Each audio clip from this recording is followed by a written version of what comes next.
with Whiskey, and today we are going to explore Johnnie Walker. And to make it a little bit more affordable, this flight pack is going to help me along the way. This is basically some of the bottles that we are going to be exploring, plus a few that I have on the table. I'll start right from the left-hand side here. Here's your blue label. It's up in the 340 range in Canada. We go right next door to that. You've got the 18, somewhere in the 160 range in Canada. We're looking at in the center here. That is their gold label. There is the gold label reserve as well. The two of them, somewhere around the $90 range. Then we move on to, we've got, of course, the infamous double black. That's their peated whiskey. And then, of course, we've got over here the black, which is another, their 12-year-old, very, very popular whiskey. Now, the red label's not on here. Not a fan of the red label, I'll be honest with you. And I'm not even going to explore it. In fact, I'm probably going to leave out the double black because of its smokiness. It is quite a strong, smoky drink. And the black label, I can do those another time because there just is not enough time in this video to do it. And no doubt you've probably seen lots of videos on those. So let's get at her. So here we are, Johnnie Walker, and a few of the competition I threw on the table here. We might get a chance to actually, put them up against, and I threw another single malt in here too, a 21-year-old against the 21 XR here. But anyway, so let's kind of get started here. Make this not such a long video. Johnnie Walker has such a history, and I was just going to run through it real quick with you.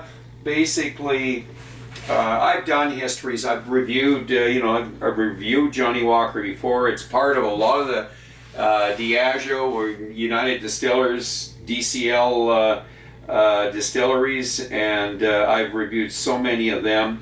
But we'll go back to Johnnie Walker raised on a farm.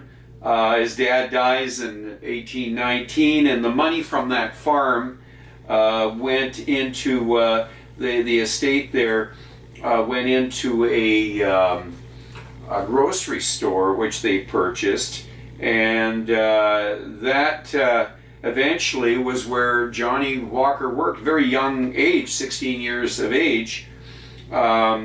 He basically was, mostly focused on groceries, but he had an interest in whiskey, and he started selling whiskey, rum, brandy, gin, etc. Eventually the railway came by, which all these businesses, they needed the railway. It just changed their business overnight. And his sons eventually had an influence on the business. In 1856, his son Alexander became part of the. Actually, I think it was in the 1850s that he became part of the business, really. But they say 1856. He actually persuaded his dad to get into whiskey wholesaling. 1857, his dad dies, but it's really Alexander and the grandson that really are the brains behind Johnnie Walker, and they are the ones that elevated it to the business it is today. The key with Johnnie Walker is all those distilleries. The first distillery they bought was, of course, Cardew, and by the way, Cardew was one of the first lady-run distilleries, and that was Helen, and of course the daughter Elizabeth coming. When I was a young fellow, I was into the blended whiskeys more so because we just didn't know anything about single malts. I mean, Glenfiddich was one of the few single malts at that time, but Johnnie Walker was, one of the mainstays. And for some reason, I was not really a big fan. Though I did drink Johnnie Walker. My dad had it around. The college kids I hung out with, they all were into Johnnie Walker. So you drank theirs. This is the one here that I've been impressed with. That's their only malted whiskey, pure malt, no grain whiskey. So it's a group of distilleries. We call it a votted malt.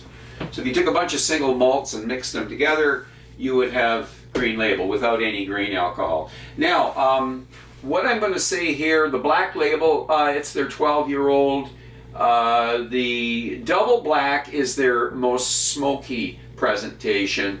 And then, of course, we get into the, this is their gold label. They do have the full gold bottle. It is the, not the icon, but the full gold bottle. That's called the Reserve, the gold label Reserve. I'm just doing the one. We don't have time to do them all. And then, of course, we'll go to the 18 here. The 18, I might actually bring the Ballantines out. There's the competition, and see how the Ballantine 17 favors against the 18. They're the same ABV, basically a year difference. What the heck? It's a perfect shootout between the two. And then we get into the 21 here, which I felt could precede the blue, and we'll maybe give the 21 Albofeldi. It's a single malt as well. It's a 40. I thought it'd be good comparison with the 21 here. And then the blue label. And I wanted to finish off with the Dewars 21. The reason I don't want to drink the Dewars 21 in between, it's a higher ABV, non-shell filtered, and no coloring added. It might spoil the blue, just being a little strong. Here, when I bought this, it was less than the 18 in price. This is kind of skyrocketed up to the, and it really varies. It depends where you buy it. I can't even find it right now down here on the island, in Vancouver Island, but when I purchased this was definitely below the $160 range, and now to purchase this, I'm looking at, and I looked at a few places in Alberta where I could get it. It's up in the $220, $210, $220, even $240, $240 for the XR21. Still less than $340, $350 for the blue, but anyways, that's it. So let's get started. I would like to start somewhere right around here. So what we're going to do the Gold Reserve. So this is the Gold Reserve. You can take a look at it. Really, the color, there you are. I don't know if you can see, you can get a good view of that there, but the color of it, it does have not a lot of coloring though, so which is nice. You know, they're not cramming the color. I think Delmore is the one that blows me away. They put so much coloring in Delmore. You know, and here we have a company, Macaloni's. I'm just going to show you this because I'm going to show you something about coloring. This company here is naturally colored. Look at the color of this. Yeah, it's a clear bottle. That's naturally colored. Macaloni's. These guys, this isn't even that old. So if they can naturally color, in other words, this is from the cask. So if they can do that here in Canada, this isn't quite a single malt even, because I think it's a few months shorter or whatever of that 3 years that's required to be a single malt. But Dr. Snow had a lot to do with this distillery. He educated Macaloni to learn some of the science that he perfected. A genius, Dr. Snow, very well known back in Scotland. Okay, just had to show you that little digression there. You don't need to add coloring. Learn how to do it without coloring. So there you are. And we're going to have a sip. We'll have a nose and a sip. Now, I am going to pour my green label, my 15-year-old green label. So we're going to do that. And we might even sneak the 18 in as well. But I think what I'd like to do first is just, I'd like to, because these two are priced the same, I think it would be kind of nice just to kind of, let's get the two of them poured and we'll give them a nose, and we're getting some familiar stuff going on here. Definitely an improvement over the red label. Yeah, it's got some of that A little bit of funk in here, so who knows? There might be some Craigmore in here. That is a funky distillery, I'll tell you. It has a unique nose to it. And remember, we've got Mortlach. There's another one, Diageo. So we might have some Mortlach in here. And then we could also have the smoothness and the sweetness and the sherry influences of the Linkwood. And a slight bit of smoke. Kalela, or is it Lagavulin? Yeah, there's smoke there. So I am getting some layers here. So not bad. Gold Reserve, you know, not bad.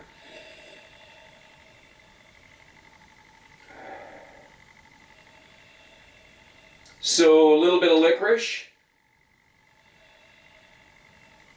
And malt. You know, the grain isn't overpowering here, so you know that we are getting distillery whiskey here, so it's not bad.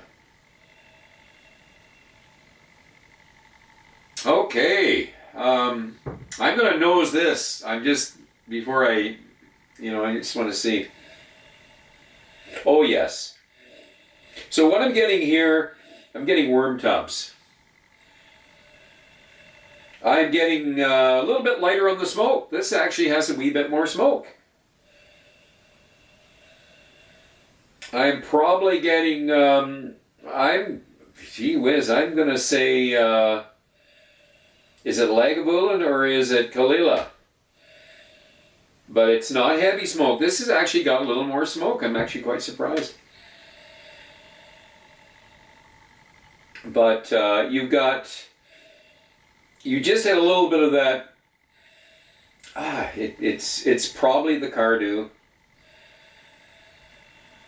But have I done a review on the 15? Maybe I haven't. It's funny. I'll have to check and see. But anyways, I'm going to now do the palate on the Gold Reserve. Okay, Solange.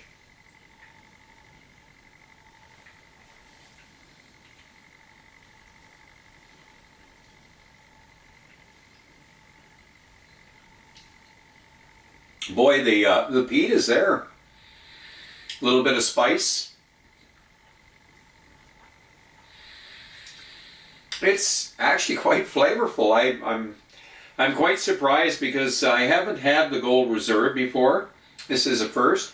I've had above it and below it, but I have not had the Gold Reserve, so that's actually quite a pleasant surprise.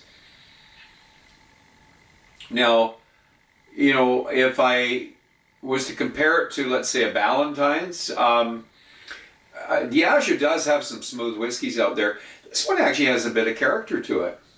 So I was getting licorice, a little bit of fennel. I am getting some honey. Not overly sweet, though. And it's leaving a bit of coating, so I'm actually quite surprised. I don't know if it's just the peatiness of it, because it didn't have big. It had legs, but not like the 15.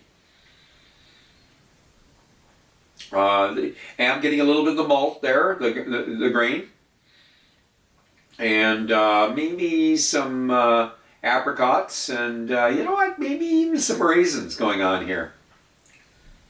Wow! So that's actually a pleasant surprise. You know, I wasn't expecting a lot out of the Gold Reserve, but in all fairness, it's not bad. So the 15, I'm familiar with the 15, so I probably all my descriptors are going to come out real easy. Okay, one last little sniff. I'm so familiar with this one here. Almost think they've thrown Mortlach in here too. You know, I know we have I mentioned the 15, the different distilleries there, but there's some other stuff going on in the 15. It's not just those distilleries. So, anyways, Solange.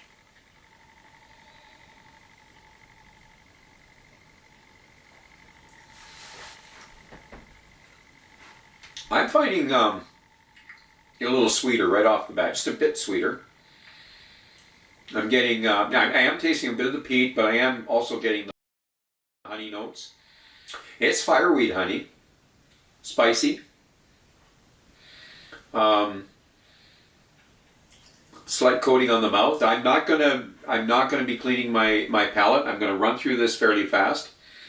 When I get to the this guy here, the 18, this guy, and the and let's say the blue, I'll clean my palate. But these are both good whiskeys.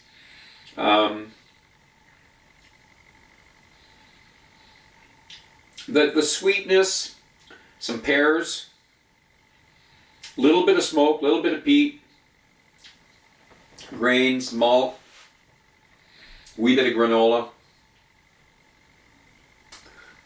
Overall, this here is better than what I thought. Whiskey, the Gold Reserve. The 15 has always been one of my favorite Johnnie Walkers, so I might be a little biased here. You know, I might just kind of, you know, say that this one, because it's a single malt, it's a vodka single malt, there's no grain. There is a little bit of grain, but it's not much. This is a respectable blended Scotch, the Gold Reserve.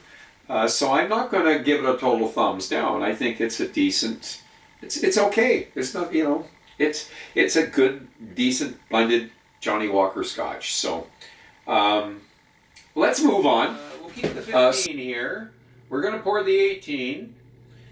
We're going to try a little Ballantines 17, and that way we're giving, we'll see how the Johnnie Walker 18 compares to the Ballantine 17.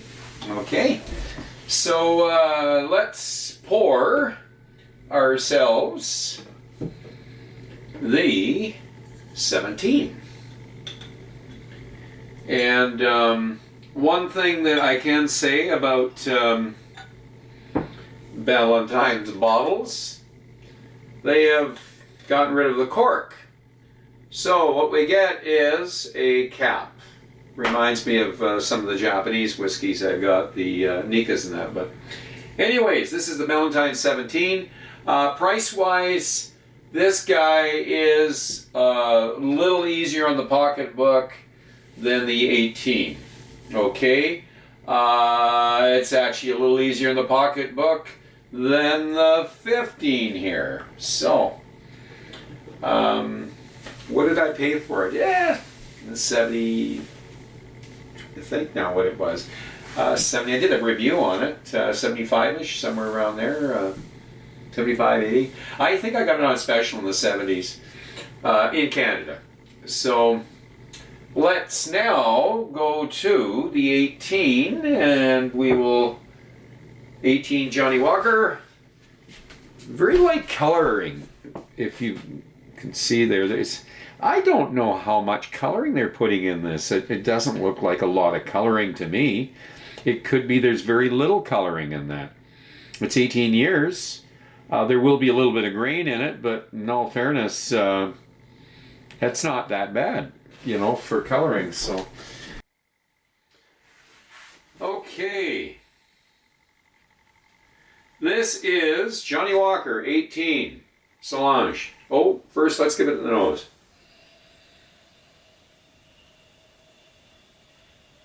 There's not as much of the peat as there was in the Reserve, but we're getting a lot of those apricot notes, honey, a little bit of floral stuff going on here. I would say a bit of lavender even.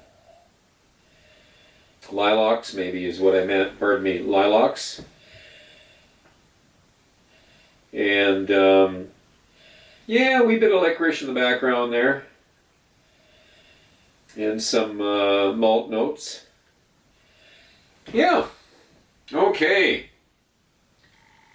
Let's launch.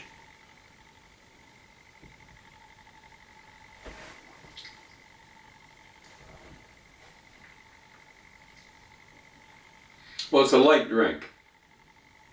There's not a heavy body to this. So. Well, I'm getting a lot of licorice, all sorts. A bit of fireweed honey. Marzipan. I'm going to say it's not going to have a long finish.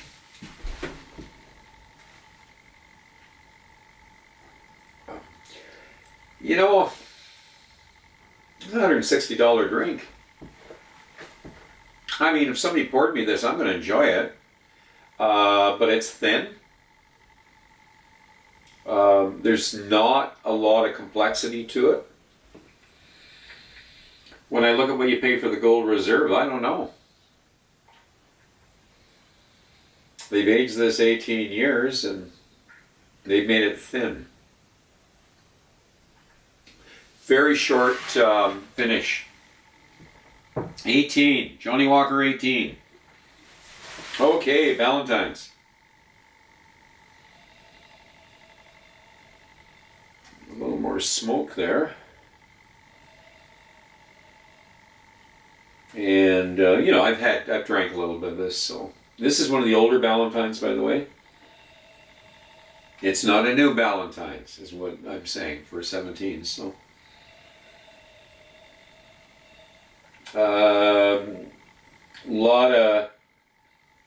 There's a lot of floral stuff going on here. The malt, the citrus notes, bit of honey, maybe even vanilla, bit of vanilla.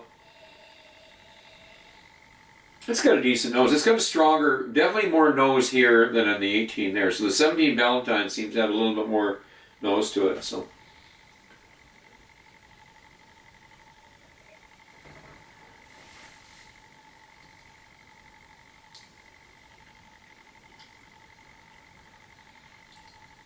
For the price, right off the bat, this makes more sense than that for the price.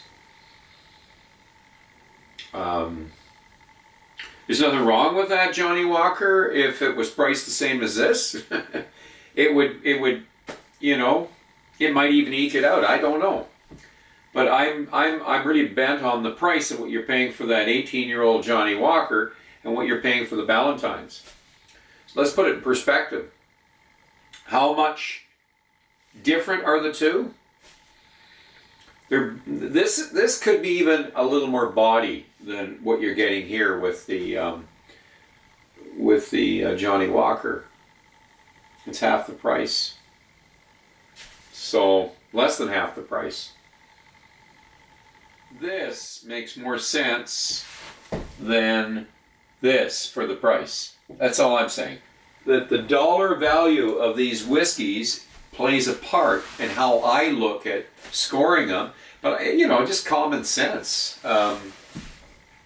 So let's compare this to, there's our 15, what was left of the 15.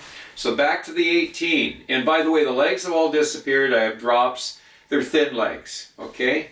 Not a lot of body to it. Sweet. It's got some of the Cardew distillery influence. I'm going to say maybe Dalwhinnie. Not a lot of Talisker or Kalila or Mortlach. I think that's more in the. I think we're going to see more of that in their gold edition here. This guy here, gold label.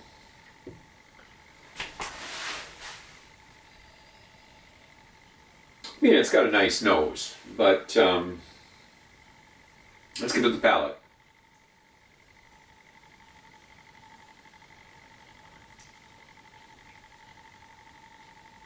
$18. Now, I'm not being overly critical, I hope, of the 18. I'm just saying for the price. I mean, it's going to be an easy drinking whiskey. There's no question about it. It's a short finish. That's all there is to it. I mean, I had some apples and pears and a little bit of honey going on there, maybe some granola. you know, maybe about the time the figs hit, I'm done. 160 bucks. 18-year-old Johnnie Walker. Okay, this is the 15 Johnnie Walker. Green label. Solange. I didn't clean my palate because I know this is going to be a more potent drink. And it is. It is a more potent drink. It's going to have heavier legs. I'm getting a little bit of smoke. I'm getting the wee bit of the, probably it's the Kalila, and it's probably also a bit of the Cragganmore. Or maybe it's almost forgetting all the liquid, some of the liquid, because it's got some nice sweet, almost I'd say vanilla, fig, cherries. It's got a nice mix of stuff in it, you know. I've drank enough of this. I've gotten different layers every time I drink it. Okay, the legs are there. Fat legs.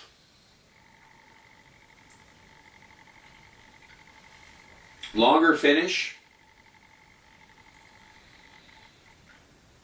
I mentioned the figs. Wee bit of smoke, wee bit of peat. And there was vanilla at the beginning. And the finish is just leaving now. So we got a longer finish in the 15 than we do in the 18. This is in the 100 in Canada, 100 and right now it's $100 on special, $100. Maybe a hair bit less than that at BC LB in British Columbia, but this is always in the $100 to $110 range in Canada, so it's a hell of a lot cheaper than the 18. That's all there is to it. So, in all fairness, I would go for that guy, the 15, well over the 18. You're getting much more flavor, a lot more body. It has a longer finish. I just think for 15 years you're getting a lot more and the price than you are on the 18. I think even the Ballantines kicks it, because the Ballantines is in the $75 range. It's less than half the price. So, anyways, we're finished with that. This is the end of part 1, Tasting Johnnie Walker. In part 2, we will explore the Johnnie Walker XR21, which Sir Alexander Walker created back in 1920 when he was knighted by King George V.